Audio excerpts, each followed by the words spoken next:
اور یہ روایت کے اندر آتا ہے کہ انہوں نے حضرت عثمان غنی رضی اللہ تعالیٰ عنہ نے اپنی کھڑکی کھولی ہے اور کھڑکی میں سے اپنا منہ باہر نکالا اور وہاں سے خطبہ دیا، اور یہ سارے باغی نیچے کھڑے ہیں۔ بعض روایت کے اندر آتا ہے کہ گھر کی چھت پہ کھڑے ہو کر کے خطبہ دیا۔ بہرحال خطبے میں آپ نے یہی فرمایا کہ اے لوگوں، کیا تمہیں یاد ہے کہ نبی کریم صلی اللہ علیہ وسلم نے فلاں وقت میں کہا تھا کہ جو یہ کنواں خرید کر کے مسلمانوں کے لیے وقف کرے میں اس کے لیے جنت کی بشارت دیتا ہوں، تمہیں یاد ہے؟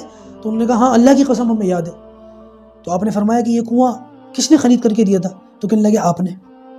پھر آپ نے کہا اچھا تم مجھے ایک بات بتاؤ، تمہیں یاد ہے کہ نبی کریم صلی اللہ علیہ وسلم نے ارشاد فرمایا تھا کہ کون ہے جو یہ جگہ خرید کر مسجد میں داخل کرے میں اس کے لیے جنت کی بشارت دیتا ہوں؟ تمہیں یاد ہے؟ ہاں اللہ کی قسم ہمیں یاد ہے۔ تو فرمایا کہ کس نے دیا تھا؟ تو کہنے لگے آپ نے دیا تھا۔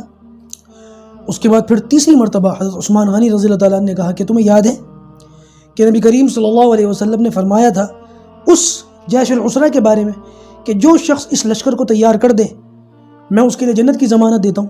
تو انہوں نے کہا ہاں خدا کی قسم ہمیں یاد ہے۔ تو حضرت عثمان غنی رضی اللہ تعالیٰ عنہ نے فرمایا کہ بتاؤ اس موقع پر کون شخص تھا جس نے اس کو تیار کیا؟ تو انہوں نے کہا آپ نے۔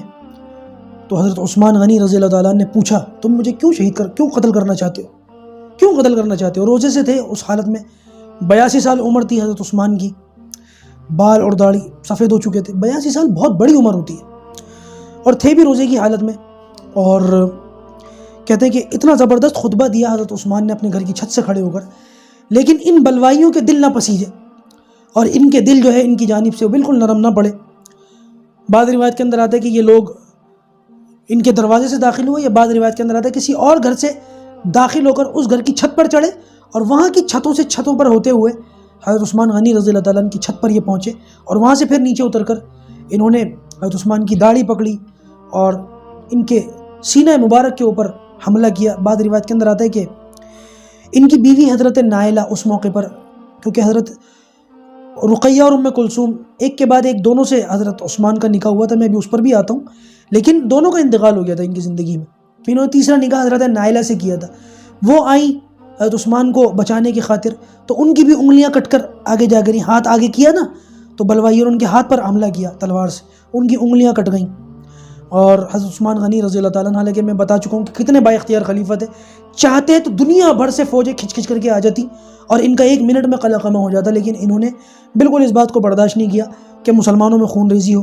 اور ایک بہت زبردست بات ملتی ہے، علماء نے لکھی ہے کہ وہ یہ کہ قرآن پڑھ رہے تھے اس موقع پر، روزے کی حالت میں تو تھے، اور کچھ دیر پہلے اس واقعے سے، شہادت ہونے سے کچھ دیر پہلے ان کی آنکھ لگ گئی، خواب میں اللہ کے رسول کو دیکھا، ساتھ میں ابو بکر عمر دونوں تھے رضی اللہ تعالیٰ عنہما۔ تو اس پر اللہ کے رسول صلی اللہ علیہ وسلم نے پوچھا کہ عثمان روزے سے ہو؟ کہا یا رسول اللہ روزے سے ہوں۔ تو اس پر اللہ کے رسول نے فرمایا کہ عثمان چاہو تو تمہارے لیے مدد آ سکتی ہے، اور اگر چاہو تو ہمارے ساتھ روزہ افطار کر لو۔ تو کہتے ہیں کہ میں نے اس بات کو پسند کر لیا کہ میں نے روزہ اللہ کے رسول کے ساتھ میں افطار کروں۔